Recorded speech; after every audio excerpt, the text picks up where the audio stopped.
صفحہ نمبر 67 جوش ملی آبادی۔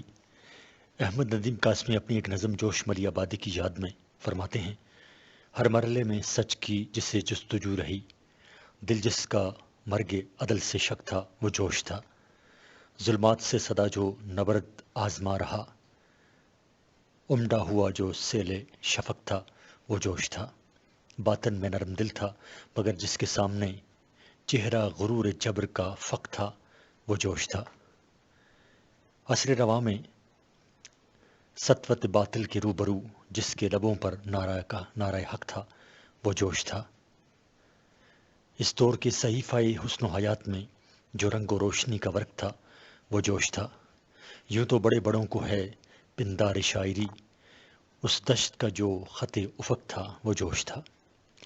جوش ملی آبادی خود فرماتے ہیں، میرے شعروں میں فقط ایک طائرانہ رنگ ہے، کچھ سیاسی رنگ ہے، کچھ عاشقانہ رنگ ہے، کچھ مناظر، کچھ مباحث، کچھ مسائل، کچھ خیال، ایک اچھلتا سا جمال، ایک سربا زانو سا جلال، لیلا آفاق الٹتی ہی رہی پہم نقاب، اور یہاں عورت، مناظر، عشق، صحبا، انقلاب، فکر میں کامل نہ فکر شہر میں یکتا ہوں میں، فکر میں کامل نہ فکر شہر میں یکتا ہوں میں، کچھ اگر ہوں تو نقیب شاعر فردا ہوں میں۔ شاعر شباب اور شاعر انقلاب شبیر حسن خان جوش ملی آباد کے ایک پٹھان قبیلے میں ایک شاعر کے ہاں 1898 کو پیدا ہوئے۔ جوش 20ویں صدی کے ان با کمال شاعروں میں سے ہیں جن کی نظیر پھر پیدا نہ ہو سکی۔ صفحہ نمبر 68۔ ان کے ساتھ ایک پورا دور وابستہ ہے۔ نصف صدی سے بھی زیادہ مدت تک جوش نے اپنی شاعری کا مد و جزر اپنی آنکھوں سے دیکھا۔ انہوں نے اپنے سامنے کسی کا چراغ نہ جلنے دیا، چھوٹے موٹے چراغوں کا تو کیا ذکر، بڑے بڑے جھاڑ فانوس بھی گل ہو کر رہ گئے۔ ان کا دور ہی کچھ ایسی بے اما آندھیوں اور بے پناہ طوفانوں کا تھا کہ چراغ تو چراغ، ماہ و انجم کا ٹھہرنا بھی محال تھا۔ صرف 3 ایسے چراغ تھے جن میں خدا کے نور کا ایسا ظہور ہوا تھا جو نہ بوجہلوں کی پھونکوں سے بجھ سکے، نہ ہوائے ابو لہبی سے گل ہو سکے۔ ایک علامہ اقبال، دوسرا اکبر الہآبادی اور تیسرا جوش ملی آبادی، جن کے فن کو بجھانے کے لیے باطل کے سارے جتن ناکام ہو گئے۔ جوش نے اگرچہ ایک شاعرانہ گھرانے میں آنکھ کھولی، لیکن باپ نے انہیں شاعری کرنے سے باز رہنے کی تلقین کی۔ ان لاتعداد پابندیوں نے جوش پر الٹا اثر کر دیا۔ جوش کی شخصیت اور شاعری کے پس منظر میں ان کے بچپن کو نظر انداز نہیں کیا جا سکتا۔ یہاں 2 باتیں گہرے اثرات کی حامل ہیں، ایک خوف کی حدوں کو چھوتا ہوا شرمیلا پن اور دوسرا باپ کا خوف، اور یہی 2 چیزیں ان کی زندگی اور شاعری پر اپنا اثر چھوڑ گئیں۔ جوش نے اردو زبان کو اتنا کچھ دیا ہے کہ رہتی دنیا تک انہیں یاد رکھا جائے گا۔ وہ اردو شاعری کے بڑے بے باک اور جری آواز تھے، ایسی جرت کبھی کسی اور میں نہیں دیکھی گئی۔ زور و بیاں ایسا تھا کہ سمندروں کا خروش بھی ان کے سامنے بیٹھ جاتا۔ ان کے متعلق انجم اعظمی فرماتے ہیں، ان کی شاعری کا کوئی ایک پہلو نہیں ہے بلکہ وہ برصغیر کی 1000 شیوہ زندگی کے شاعر تھے۔ ان کی شاعری بھی 1000 شیوہ تھی۔ برصغیر کی زندگی کے دکھ بھی انہوں نے اپنی شاعری میں سمیٹے اور اس کی شادابی بھی تمام رنگوں کے ساتھ ان کی شاعری کا حصہ بنی۔ جوش کی شاعری برصغیر کی 20ویں صدی کی زندگی کے سارے تغیرات پر حاوی ہے۔ اب ہم جوش کی شاعری کے چیدہ عناصر کا تفصیلی جائزہ لیتے ہیں۔ کہتے ہیں کہ جو گرجتے ہیں وہ برستے نہیں، لیکن جوش گرجتے بھی ہیں اور برستے بھی۔ ان کے سامنے کتنے ہی شعراء پیدا ہوئے، ان میں کچھ پلے بڑھے، کچھ مرجھا گئے اور کچھ معدوم ہو گئے، لیکن جوش کی شاعری اور زندگی میں ولولہ، ہم اور تنتنا ہے۔ ازمہلال، پژمردگی اور بڑھاپا انہیں پسند نہ تھا۔ وہ اردو شاعری کے جان عالم ہیں، وہی جلال و جمال، وہی نفاست پسندی، وہی حسن پرستی اور وہی شان کچکلائی جو شان عود کا نشان امتیاز تھی، جوش کی طبیعت اور شاعری میں صاف جھلکتی ہیں۔ صفحہ نمبر 69۔ جوش کی شاعری کی اہم موضوعات۔ جوش کی رومانیت۔ جوش انتہائی جذباتی انسان اور شدت جذبات کے پرستار ہیں۔ ان کے ذہن و دل پر رومان کا ایسا غلبہ ہے کہ وہ جو موضوع بھی قلم بند کرتے ہیں وہ انداز بیان اور طرز تخیل کی وجہ سے رومانوی ہو جاتا ہے۔ اتنا ہی نہیں، جب وہ سیاسی یا مذہبی موضوعات پر قلم اٹھاتے ہیں تب بھی ان پر رومانیت غالب آ جاتی ہے۔ یہی وجہ ہے کہ سردار جعفری نے ترقی پسند ادب میں یہاں تک کہہ دیا، جوش 100% رومانوی شاعر ہیں، اور ان کے انقلاب کا تصور بھی رومانوی ہے، جس کے زیر اثر وہ بہت جلد مشتعل ہو کر جذبات اور ہیجان کے طوفان میں بہہ جاتے ہیں اور مجاہد کی شان سے نیزہ ہلاتے و تلوار چلاتے میدان میں اتراتے ہیں۔ یہ جوش کی رومانوی فطرت کی کرشمہ سازی ہے کہ کبھی انقلاب مٹھیوں میں افشاں بھر کر چلتا ہے اور کبھی سرمایہ داروں کی ہڈیاں چباتا ہوا، کبھی وہ نئی دلہن کی طرح خوبصورت ہوتا اور کبھی دیو کی طرح مہیب اور دہشت ناک۔ رومانوی شاعر کی جو خصوصیات ہو سکتی ہیں وہ تقریباً تمام کے تمام جوش کے ہاں موجود ہیں۔ زندگی انہیں عزیز ہے، ماضی سے انہیں لگاؤ ہے، انفرادیت پسندی کا وہ جا بجا اظہار کرتے ہیں، درد اور کسک ان کی شاعری میں موجود ہے، تخیل کی بے محابہ جوانیاں بھی ان کے کلام میں ملتی ہیں، اور سب سے بڑھ کر جذباتیت تو شروع سے آخر تک ہے۔ وطن سے محبت اور آزادی کا تصور بھی جوش کے ہاں ہے، جسے رومانیت کے لیے ضروری سمجھا جاتا ہے۔ انہی وجوہات کے پیش نظر ناقدین ادب نے جوش کو 100% رومانوی شاعر مانا ہے۔ اے حسن اگر عشق خریدار نہ ہوتا، یہ غلغلہ گرمی بازار نہ ہوتا، ہزار بار کیا اس نے مجھ سے عہد وفا، جو ایک بار بھی وعدہ وفا نہیں کرتا۔ ڈاکٹر عبد المغنی نے جوش کی رومانوی شاعری کے 3 بنیادی عناصر بیان کیے ہیں۔ نمبر 1 عورت، 2 شراب اور 3 فطرت۔ صفحہ نمبر 70۔ نمبر 1 عورت۔ جوش نے صرف عورت کے آغوش میں پیدا ہوئے اور پروان چڑھے، بلکہ پوری زندگی انہوں نے اسی کی آغوش میں ہمکتے ہوئے گزاری۔ انگریزی محاورے میں انہیں عورت پرست کہا جا سکتا ہے، لیکن جوش کے ہاں لارنس کی طرح کوئی فلسفہ جنس نہیں ہے، بلکہ وہ صرف ایک عاشقانہ طبیعت کے مالک ہیں، جس کو ان کے شاعرانہ مزاج نے بہت ہی رنگین، تند اور دبیز بنا دیا ہے۔ عورت سے معاشقوں کے اعتراف وہ خود یادوں کی بارات میں اس طرح کرتے ہیں: ہوش آتے ہی اچھی صورتیں میری نگاہوں کو اپنی طرف کھینچنے لگی تھیں، مارخوں کی ناشکری اور سلونیوں کی نمک حرامی ہوگی، اگر میں اس بات کا اعتراف نہ کروں کہ ان کے عشق کے بغیر میں آدمی نہیں بن سکتا تھا، اگر ان کی نظروں کے بان میرے دل کو چھلنی کر کے گداختگی نہ پیدا کرتے، تو خدا کی قسم مرتے دم تک میں گنگو شریف کا مولوی عبدالصمد ہی رہتا۔ رومانوی شاعر عموماً حسن سے متاثر ہوتے ہیں، خواہ وہ کسی چیز میں بھی ہو۔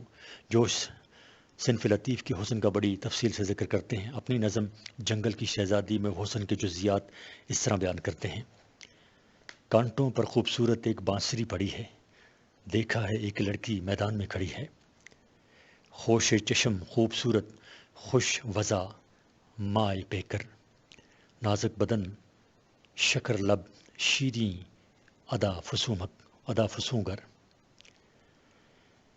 ایک اور نظم گنگا کے گھاٹ پر میں عورت کی خوبصورتی اس طرح بیان کرتے ہیں: عجیب حسن ٹپکتا ہے چشم و آبرو سے، مہک رہا ہے بدن کم سنی کی خوشبو سے، مقابلہ جو کرے کوئی چاند پیکا ہے، جبیں سرخ پہ سندل کا سرخ ٹیکا ہے۔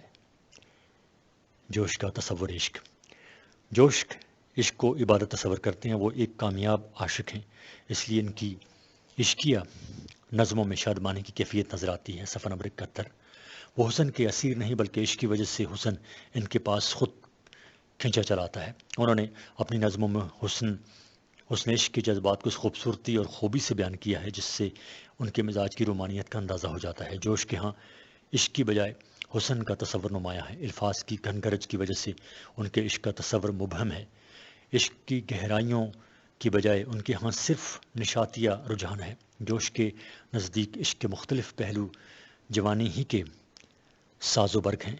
مثلاً ان کی ایک نظم ساز و برگ ملاحظہ ہو: کچھ کسک ہی دل میں کچھ آنسو آبدار، گائے درد بے نوائی گاہے کرب انتظار، ہجر کی کچھ خشمگیں تاریکیوں کا پیچ و تاب، وصل کی کچھ دل نشیں راتوں کا نور مہتاب، کچھ لگاوٹ کچھ ستم، کچھ نرمیاں کچھ گرمیاں، گاہے گاہے چند راتیں مہوشوں کے درمیاں، کچھ خنک لہجوں کی شبنم، کچھ ترانوں کی فوار، کچھ لبوں کا شہد، کچھ لفظوں کا عطر مشکبار۔ جوش کے تصور عشق کا محور عورت ہے، انہیں محبوب کا قرب میسر ہے، اس لیے وہ محبوب کی تلاش میں کانٹوں کو آبلوں کا پانی پلاتے ہیں، نہ محبوب کے 4 دن کی دوری میں ہلال بن جاتے ہیں، بلکہ محبوب خود ان کی طرف مائل بکرم ہیں۔ اپنی ایک نظم عشق کامران میں یوں گویا ہوتے ہیں: تعال اللہ کو وہ دلدار شیریں، ہوا ہے پھر انہیں جانے غمگین، مبارک اے دل حیراں مبارک کہ پھر جاری ہوئے آئینے پیشیں۔ جوش کے کلام کی ساری شادابی ان کے عشق کی شادمانی سے بروئے آئی ہے، اس لیے اس میں صرف نشاط اور فرت و سرشاری ہے، اور وہ کیفیت انقا ہے جن کو سوز و گداز کہا جاتا ہے۔ جوش کی عشقی شاعری کی لطف و لذت اور شیرینی اور چاشنی کی شاعری ہے۔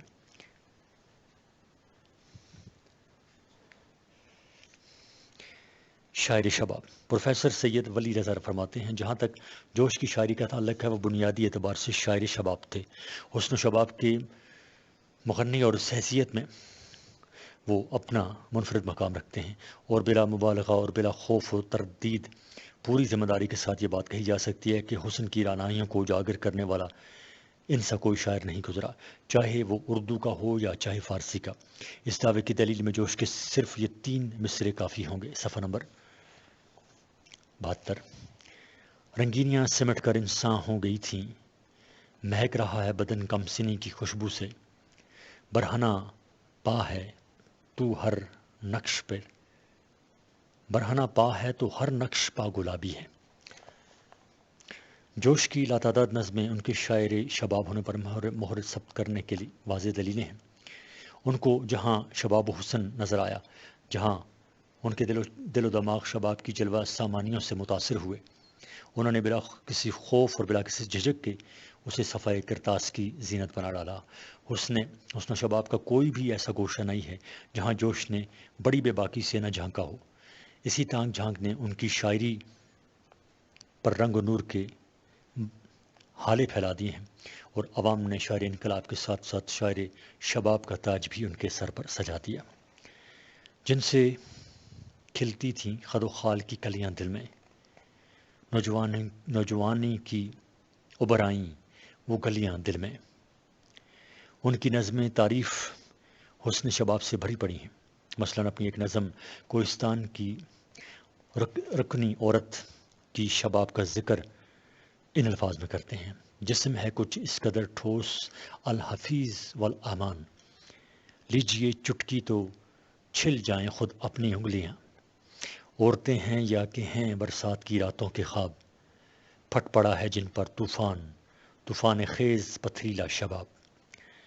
اس طرح اپنی ایک اور نظم فتنہ خانقاہ میں حسن زائد و پیر پر جس طرح اثر انداز ہوتا ہے، اس کا احوال جو ہم بیان کرتے ہیں: پڑھ کر جو فاتح وہ ایک سمت پھر گئی، ایک پیر کے تو ہاتھ سے تسبیح گر گئی، زاہد حدود عشق خدا سے نکل گئے، انسان کا جمال جو دکھا پھسل گئے، ٹھنڈے تھے لاکھ حسن کی گرمی سے جل گئے، کرنیں پڑیں تو برف کے تودے پگھل گئے، اللہ دین کفر کا دیوانہ ہو گیا، القصہ دین کفر کا دیوانہ ہو گیا، کعبہ ذرا سی دیر میں بت خانہ ہو گیا۔ جوش پہلے شاعر شباب ہیں، بعد میں شاعر انقلاب، کیونکہ انقلاب کی آتش توائی ان کے یہاں زمانے کے حالات اور حادثات کی مرہون منت ہے، جبکہ شباب کا دل نشیں ترانہ ان کی روح کی صدا ہے۔ ایک نظم جوانی کی آمد آمد میں اس طرح کہتے ہیں: صفحہ نمبر 73۔ گیا لڑکمن نئی جوانی نئی اداؤں سے آ رہی ہے، جبیں پہ غنچے کھلا کھلا کر نظر میں دھوئیں مچا رہی ہے، شعائے اول پڑی ہے گویا چمن میں نرگس کی پنکھڑی پر، رسیلی آنکھوں میں ہے تبسم، لبوں پہ سرخی سی آ رہی ہے، لچک لچک ہے ہر ایک قدم پر، بل پڑ رہے ہیں پہم، سنک سنک کر ہوائے عشوائی گھنیری زلفیں ہلا رہی ہیں، جھلکتی چاندنی پہ کمسنی کی تہ میں شباب تھم تھم کے پرفشاں ہے، نظر فریب آنکھڑیوں کی رو میں شراب رس رس کے آ رہی ہے۔ جوش صحیفہ حسن و شباب کا پیامبر تھا، اس نے اپنی ظرف نگاہی اور قادر الکلامی سے گل حسن و شباب کو 100 رنگ سے باندھ کر اہل ذوق کے لیے مسرت و شادمانی کا سامان فراہم کر دیا۔ یہی وجہ ہے کہ بلا لحاظ مذہب و علاقہ ہر صاحب ذوق اس کے پرکیف کلام کو پڑھ کر سر دھنتا ہے۔ فطرت پرستی۔ رومانوی شاعر عموماً فطرت پرست ہوتے ہیں، جوش بھی فطرت کے رتب اللسان ترجمان ہیں۔ فطرت پرستی اور قدرتی مناظر سے ان کا والہانہ کسی فلسفہ جمالیات کا پابند نہیں ہے، بلکہ ان کی رومانیت اور شدت جذبات کی ایک ایسی شکل ہے جو زندگی کے سارے حسن اور اس کی رعنائیوں کو ان کی مادی شکل میں بیک جنبش قلم سمیٹ لینا چاہتی ہے۔ عتیق احمد ان کی فطرت پرستی کے متعلق فرماتے ہیں، جوش نے مظاہر قدرت کی ایسی ولولہ انگیز تصویر کشی کی ہے جن کو ویرانوں میں بیٹھا ہوا آدمی پڑھے تو اس کے گرد و پیش کلیوں کی چٹکنے کی آواز، شگوفوں کے کھلتے ہوئے لمحوں کی وہ خوشبو جو مشام جاں کو معطر کر دے، گھٹاؤں کے اودے اور کالے رنگ، بجلی کی تڑپ، آسمان اور بادل گرجنے کی ہیبتناک آواز سے لبریز ماحول میں تبدیل ہونے لگے۔ جوش کی شاعری کا یہ کمال ان کی ذات پر ختم ہے۔ 20ویں صدی کا کوئی شاعر محاقات کی شاعری میں ان کا ہم اثر اور ہم پلہ نہیں۔ جوش فطرت سے مانوسیت کے متعلق خود فرماتے ہیں، اتنا مانوس ہوں فطرت سے قلی جب چٹکی، جھک کے یہ میں نے کہا مجھ سے کچھ ارشاد کیا۔ صفحہ نمبر 74۔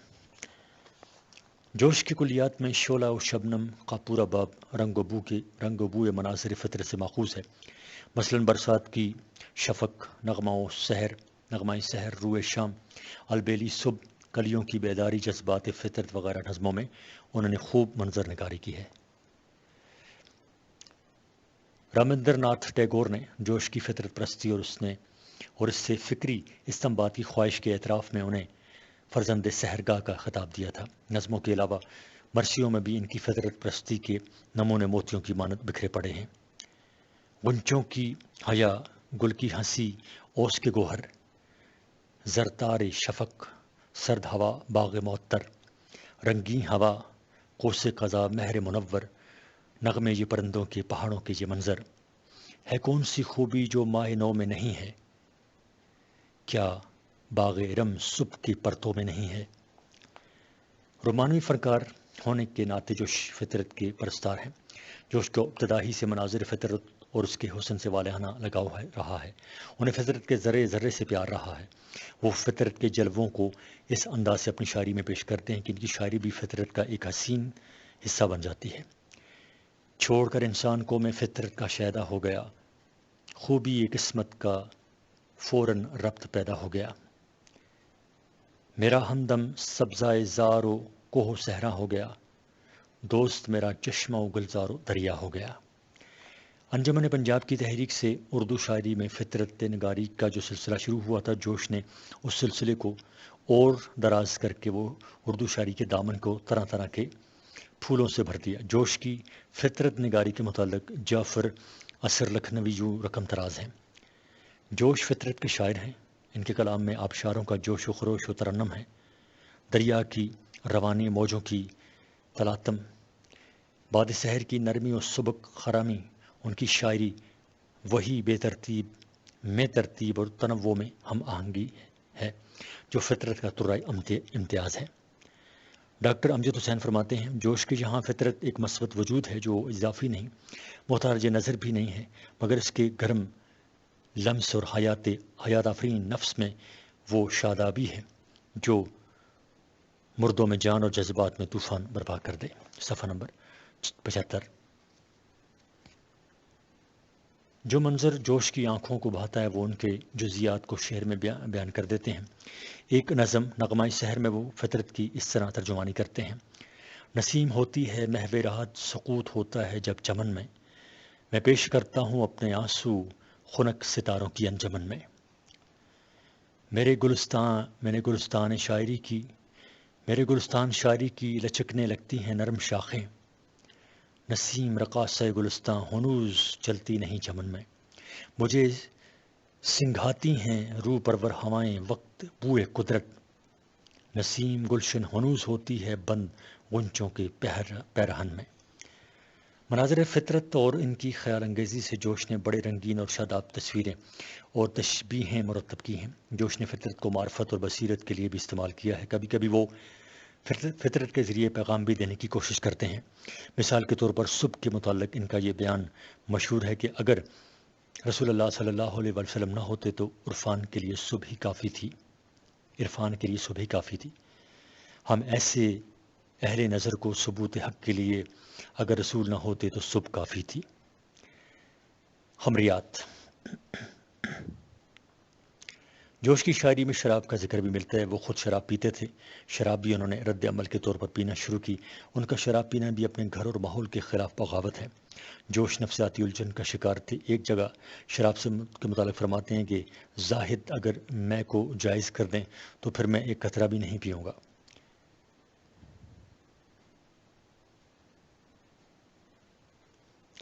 غالب ہے میرا جذبہ غیرت مجھ پر، ایک قہر ہے ناقصوں کی سہولت مجھ پر۔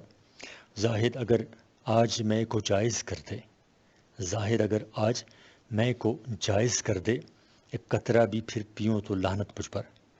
ایک اور جگہ یوں کہتے ہیں: کیا شیخ ملے گا گل فشانی کر کے، کیا پائے گا توہین جوانی کر کے، تو آتش دوزخ سے ڈراتا ہے انہیں جو آگ کو پی جاتے ہیں پانی کر کے۔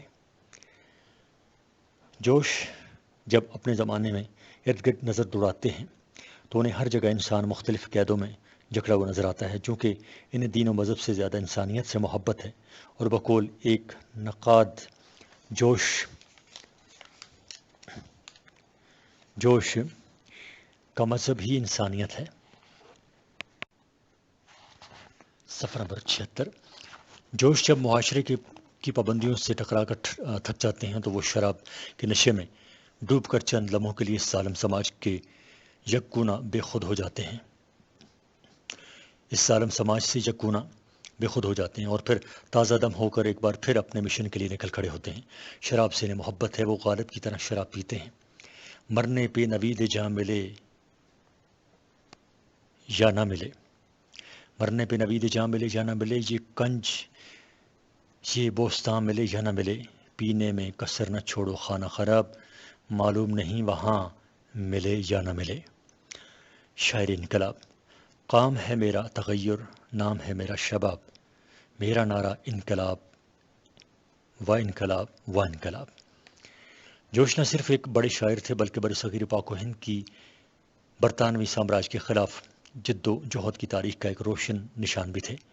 ان کی شاعرانہ بڑائی میں جہد آزادی کی عظمت بھی شامل ہے، اور اس کی عظمت صحیح کے لیے فکری و جذباتی اعتبار سے جوش کی شاعری قوت و حیات کا سرچشمہ ہے۔ ان کی للکار روح اثر کی للکار ہے، جو غلامانہ ماضی کی زنجیروں کو پگھلا کر حال اور مستقبل کے لیے خواب دکھا کر اہلیان نے ہند و پاک کے لیے آس و امید کے نئے چراغ جلانے کا باعث ہوئے۔ انہیں خوابوں میں برصغیر کی آزاد مملکتوں کا قیام موجود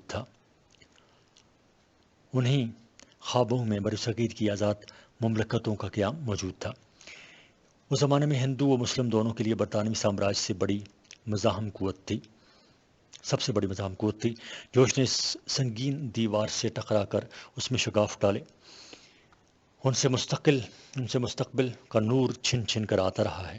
جس دور میں جوش کے اس انقلابی آواز کی جھنکار گونجتی تھی، وہ فلسفیانہ مشکافیوں سے کہیں زیادہ غیر منظم ہندوستان کے کروڑوں باشندوں کے خون چوسنے والی جونکوں سے چھٹکارا پانے کا دور تھا، جس میں آلات حرب و ضرب کی فلسفہ تعمیر سے کہیں زیادہ ضرورت تھی۔ جوش نے اس دور میں اسی ضرورت کو محسوس کیا اور اپنی ساری تخلیقی قوت کو جنگ آزادی کے شعبہ بار فضا میں جھونک دیا۔ وہ جس جرأت و بے باکی کے ساتھ انقلاب کا نعرہ بلند کرتے، جس گھن گرج کے ساتھ انقلابی نظمیں پڑھتے اور سننے والوں کا لہو گرم کرتے رہے، اس میں کوئی شاعر ان کا حریف نہ تھا۔ انہوں نے یہ کہہ کر کروڑوں انسانوں کو جھنجھوڑ کر رکھ دیا۔ صفحہ نمبر 77۔ سنو اے ساکنان خاک بستی، ندا کیا آ رہی ہے آسمان سے، کہ آزادی کا ایک لمحہ ہے بہتر غلامی کی حیات جاوداں سے۔ ان سے پہلے کسی اردو شاعر نے شدت و جدت کے ساتھ شاعری کو رزمگاہ میں تبدیل نہیں کیا تھا، نہ اپنے اشعار سے تیر و تفنگ کا کام لیا تھا۔ انہوں نے اپنے دور کی شاعری کا مزاج ہی بدل دیا۔ شعلہ و شبنم ہماری تاریخ آزادی کا ایک روشن باب ہے، جس میں انہوں نے جہد آزادی کا رخ متعین کیا ہے۔ ان کے اشعار میں جو آگ اور الفاظ کی تاثیر میں جو لپک ہے، ان کی بہترین مثالیں ان کی نظموں بغاوت اور زوال جہاں بانی میں ملتی ہیں۔ ہاں بغاوت، آگ، بجلی، موت، آندھی میرا نام، میرے گرد و پیش اجل، میرے جڑوں میں قتل عام، ذکر میرا ہوتا ہے پر ہول پیکاروں کے ساتھ، ذہن میں آتی ہوں تلواروں کی جنکاروں کے ساتھ، الامان و الحذر، میری کڑک میرا جلال، خون صفا کی گرج، طوفان بربادی قتال۔ برصغیر کے مزدوروں، کسانوں اور غریب عوام میں آزادی کا جذبہ انہوں نے ابھارا، اور جس کی وجہ سے وہ غلامی کے قفس پر بجلی گرانے کے لیے اٹھ کھڑے ہوئے۔ ایک بار جوش کو انتباہ کیا گیا کہ انگریز سرکار کے خلاف نظمیں نہ لکھیں۔ اس کا جواب جوش نے اس طرح دیا ہے: تو نے شاعر سے یہ اے غاصب حکومت کیا کہا، تو نہ مانے گا اگر تو قتل کر دو گی تجھے، قتل سے ڈر جاؤں گا اتنا سمجھتی ہے ذلیل، جا اور ایسی سوکیانہ قسم کی دھمکی نہ دے۔ جوش کی شاعری پر ان کا ماحول پوری طرح اثر انداز ہے۔ وہ خود ماحول کا ذکر اس طرح کرتے ہیں۔ صفحہ نمبر 78۔ میں جس ماحول میں زندہ رہنے کا ارتکاب کر رہا ہوں، وہاں حقائق سے دامن بچانے اور حقائق سے آنکھیں چرانے ہی میں ایمان کی خیر سمجھی جاتی ہے اور نجات کے لیے خواب دیکھے جاتے ہیں۔ ایسے ماحول میں چہرہ و حقائق سے پردہ اٹھانے والے کو نکو بن کر چہرہ حقائق سے پردہ اٹھانے والے کنکو بن کر رہ جاتے ہیں۔ کنکو بن جانے میں کتنی دیر لگتی ہے، اس لیے اب میرے واسطے صرف یہی ایک صورت باقی رہ گئی ہے کہ امور گفتنی کو نا گفتنی کے زمرے میں لاؤں۔ افسویں بے شمار سخن ہائے گفتنی، خوف فساد خلق سے نا گفتہ رہ گئے۔ پروفیسر گوبی چند نارنگ فرماتے ہیں: جوش اپنے وقت سے آگے نہ سہی، اپنے وقت کی آواز ضرور تھے، اور یہ شہادت معمولی نہیں۔ تحریک خلافت اور اس کے بعد برصغیر کی سیاسی بیداری اور قومی جوش و خروش کے جس ابال سے گزر رہا تھا، جوش کی شاعری اس کی فطری نقیب ہے۔ جوش کے انقلاب میں بغاوت کو اہمیت حاصل ہے۔ ان کی باغیانہ شاعری میں ایک تو عوامی سماجی پہلو ہے، جہاں انہوں نے سماج کی خرابیاں دکھائی ہیں اور عوام کی حالت بیان کی ہے۔ دوسری وہ نظمیں ہیں جن میں انہوں نے بغاوت و آزادی کے ترانے چھیڑے ہیں، اور تیسری وہ نظمیں ہیں جن میں سماج دشمنی کا کھل کر اظہار ملتا ہے۔ لاجواب ہیں۔ ان کی سب سے معرکۃ الآراء باغیانہ نظم ایسٹ انڈیا کمپنی کے فرزندوں سے ہے۔ بعد میں لب و لہجہ جنگ آزادی کے جوش میں جوش کی شمولیت کا نشان امتیاز بن گیا تھا۔ کس زبان سے کہہ رہے ہو آج تم سوداگرو، دہر میں انسانیت کے نام کو اونچا کرو۔ آگے چل کر حکومت برطانیہ کے مظالم اس طرح گنواتے ہیں: پانچویں فاقے سے جب گرتے ہوئے کس کا سر لائے تھے تم شاہ ظفر کے سامنے۔ پھر انگریزوں کی بربریت اور جلیانوالہ باغ کے مظالم یاد دلانے کے بعد جنگی مورچوں پر برطانیہ کی بہادری سے پیچھے ہٹنے کی کیفیت بیان کرتے ہوئے فرماتے ہیں: دیر سے بیٹھے ہوئے نخلے آرزو کی چھاؤں میں کیا خدا نہ کردہ کچھ موچ آ گئی ہے پاؤں میں؟ گونج ٹاپوں کی نہ آبادی نہ ویرانے میں ہے، خیر تو ہے اب غازی کیا شفا خانے میں ہے؟ خیر تو ہے اسب غازی کیا شفا خانے میں ہے؟ اور اختتام تک پہنچتے پہنچتے یہ نظم شعلہ بار ہو جاتی ہے، اور جوش نہایت توانا آواز میں برطانوی سامراج کو للکارتے ہیں، اسے وقت کا آئینہ دکھاتے ہیں اور اس کے سیاسی زوال کی پیشن گوئی کرتے ہیں۔ صفحہ نمبر 79۔ وقت کا فرمان اپنا رخ بدل سکتا نہیں، موت ٹل سکتی ہے، یہ فرمان ٹل سکتا نہیں۔ ایک کہانی وقت لکھے گا نئے مضمون کی، جس کی سرخی کو ضرورت ہوگی تمہارے خون کی۔ جو ساری زندگی خاندان، سماج، حکومت اور حتیٰ کہ خدا سے بغاوت کرتے رہے، خاندان سے بغاوت کے نکوش ان کے پہلے مجموعہ کلام روئے ادب میں واضح طور پر موجود ہیں۔ ان کی فطرت پرستی براہ راست ان فوان شباب کی مردم بیزاری کا نتیجہ تھی۔ جوش کی ایک بہترین نظم شکست زندہ کا خواب ہے۔ یہ پوری نظم آزادی سے پہلے کے ابلتے کھولتے ہندوستان کا استعارہ ہے۔ پورا ملک زندہ کا منظر پیش کرتا ہے، جہاں بغاوت کا لاوا ابلنے کو ہے۔ اس مختصر نظم میں جوش نے جس طرح جذبہ حریت کی ہی جان انگیزیوں اور ولولہ خیزیوں کو زندہ جاوید کر دیا ہے، وہ لاجواب ہے۔ کیا ہند کا زندہ کانپ رہا ہے، گونج رہی ہیں تکبیریں، اکتائے ہوئے شاید کچھ قیدی توڑ رہی ہیں زنجیریں، دیواروں کے نیچے آ کر یوں جمع ہوئے ہیں زندانی، سینوں میں تلاتم بجلی کا، آنکھوں میں جھلکتی شمشیریں۔ کیا ان کو خبر تھی سینوں میں جو خون چرایا کرتے تھے، ایک روز اسی بے رنگی سے جھلکیں گی ہزاروں تصویریں۔ جوش سماج کے بہت باغی تھے، جوش سماج کے بھی باغی تھے اور سیاست کے بھی، اخلاق کی بھی باغی تھے، اور تو انہوں نے خود اپنے آپ سے بھی بغاوت کی، یعنی ان آورشوں اور قدروں کو بھی پاش کرنے سے نہیں چوکے جنہیں انہوں نے خود تراشا اور سنوارا تھا۔ خود اپنے آپ سے بھی بغاوت کی، یعنی ان آورشوں اور قدروں کو بھی پاش کرنے سے نہیں چوکے جنہوں نے خود تراشا اور سنوارا تھا۔ یہی ان کا کارنامہ ہے اور یہی ان کا المیہ۔ وہ نغموں میں آگ بھر سکتے تھے اور دلوں میں آگ لگا سکتے تھے، جب تک حق گوئی اور بے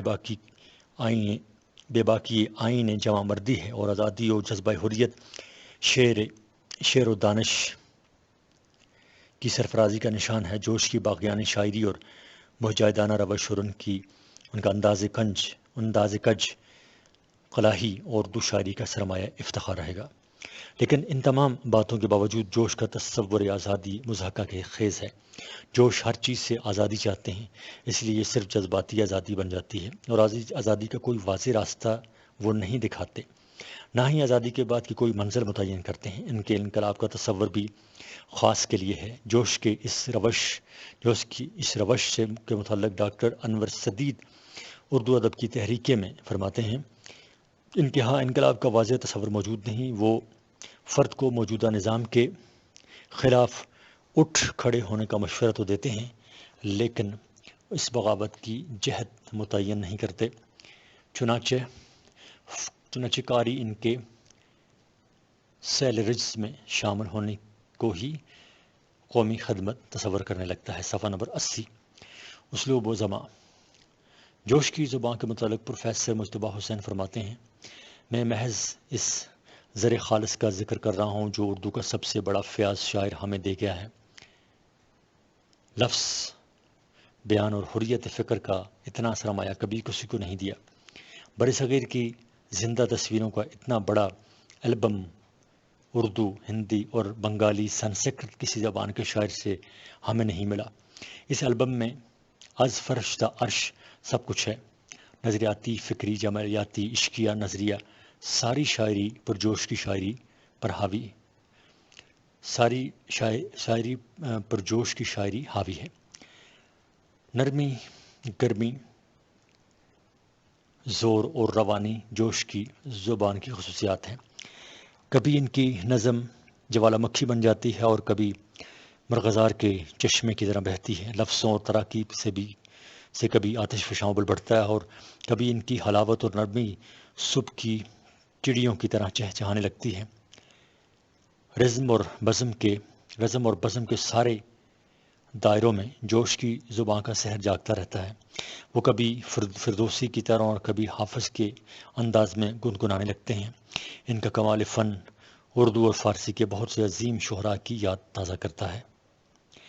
حسن کا سراپا بیان کرنے کے لیے شعراء اکثر لطیف اور نازک الفاظ استعمال کرتے ہیں، لیکن جوش دکن کی پہاڑی دوشیزہ کا سراپا ان الفاظ میں کھینچتے ہیں۔ یہ بناتے کوہ کی قڑیل جوانی العما، پتھروں کا دودھ پی پی کر ہوئی ہیں جو جواں، کنکروں کے ڈھیر پر دنیا سلاتی ہے جنہیں، آندھیوں کو پالنے میں نیند آتی ہے جنہیں۔ جوش میر انیس کے بعد دوسرا ایسا شاعر ہے جنہوں نے اردو زبان کو بے بہا ذخیرہ الفاظ عطا کیا۔ زبان و بیان پر جو دسترس جوش کو حاصل تھی اور شعروں کی ٹھکی ٹھکائی بندش کا ان کی زندگی اور فن کی ہم آہنگی بھی اپنی نظیر آب ہے۔ جس طرح وہ شاعری میں ہرا اور کھرا شخص تھا، اسی طرح عام زندگی میں بھی بے باکی اور حق کوئی کا سنگ میل تھا۔ محبوب کا حسن اس نے خرا افروز ہو یا مناظر قدرت کی دلکشی، انقلاب کی صدائیں ہوں یا آزادی کے پرجوش ترانے، جوش اپنی جادو بیانی کے ذریعے پھول کھلا دیتے ہیں جن کی بہار سے زمین شہر کی خوبصورتی کو چار چاند لگ جاتے ہیں۔ صفحہ نمبر 81۔ مثلاً اپنی ایک نظم نیچی نگاہیں میں محبوب کی نگاہوں اور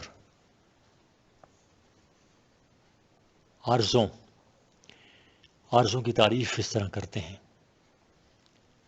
آج یہ نیچی نگاہیں اے نگارے شرمگیں، عشق اس کافر حیا کی تاب لا سکتا نہیں، یہ شہابی رنگ نازک جلد میں رخسار کی، خون کا یہ رقص تہ میں عارض گلنار کی۔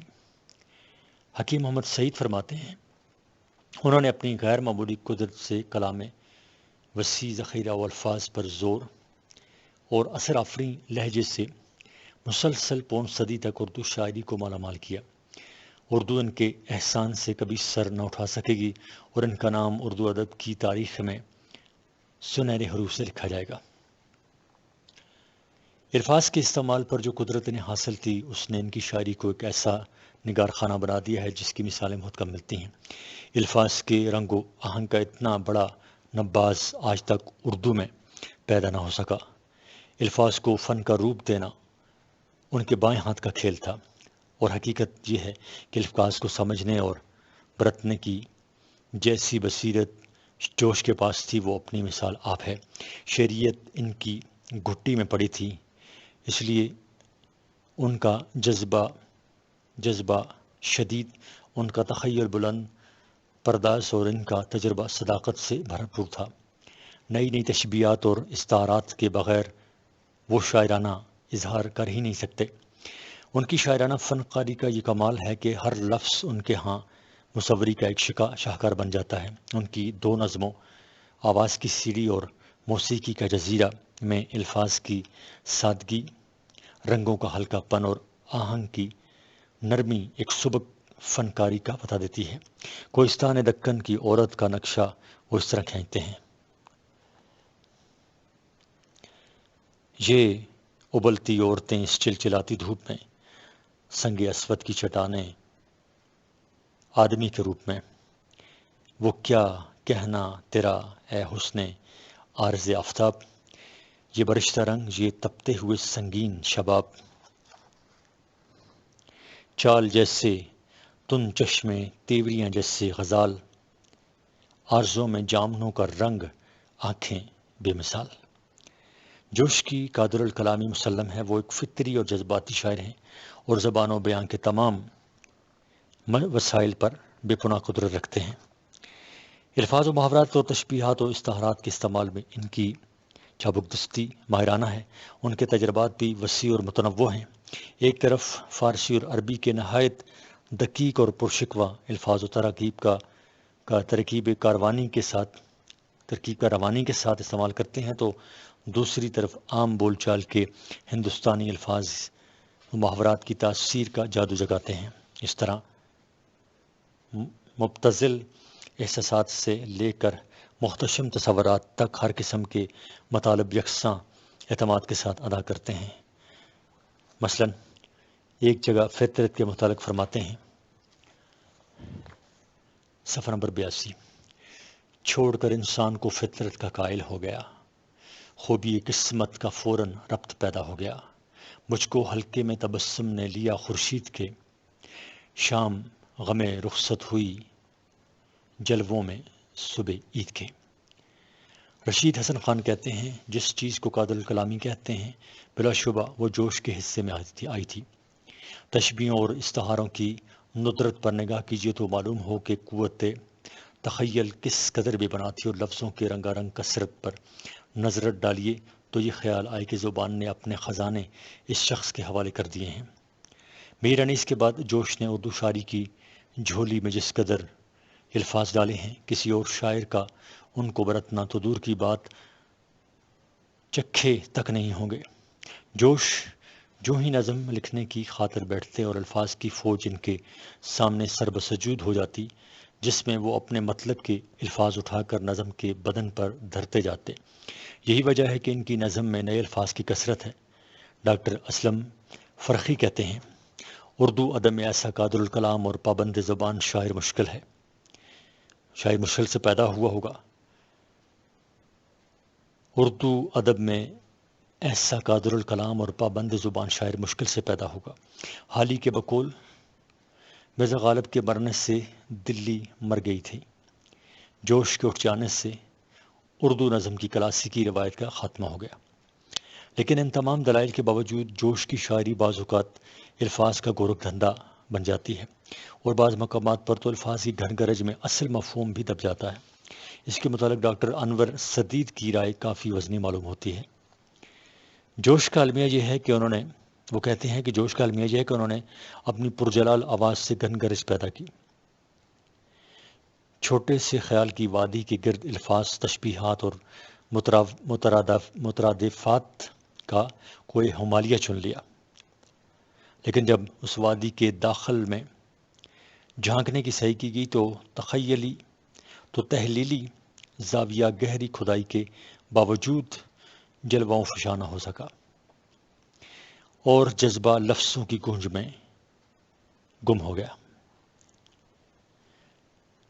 بہرحال زبان کے حوالے سے ان کی شاعرانہ خوبی کا زمانہ معترف ہے۔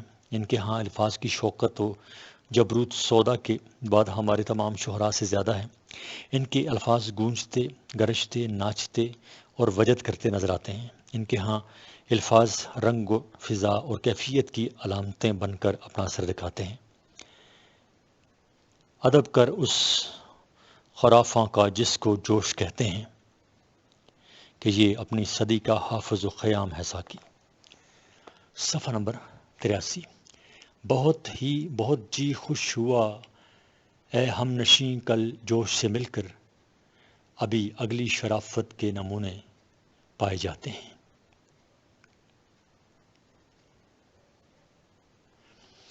1982 میں اسلام آباد میں جوش کا انتقال ہوا۔ عبدالحمید راشد نے جوش کی وفات پر یہ تاریخی قطعہ عرض کیا، جوش پنڈی میں چل بسے راشد، جن سے زندہ ابھی کلیمی تھی، ہائے اردو تیرا خدا حافظ، تیری خاطر لکھی یتیمی تھی۔ جوش کی نظموں کو پرجوش کہا جاتا ہے، مگر عجیب بات یہ ہے کہ ان میں صرف لفظوں کا ہی جوش ہے۔ ان کی نظموں میں کسی خیال کی تلاش کریں تو پیاز کے چھلکوں کی طرح لفظ ہٹانے کے بعد باقی کچھ نہیں رہتا۔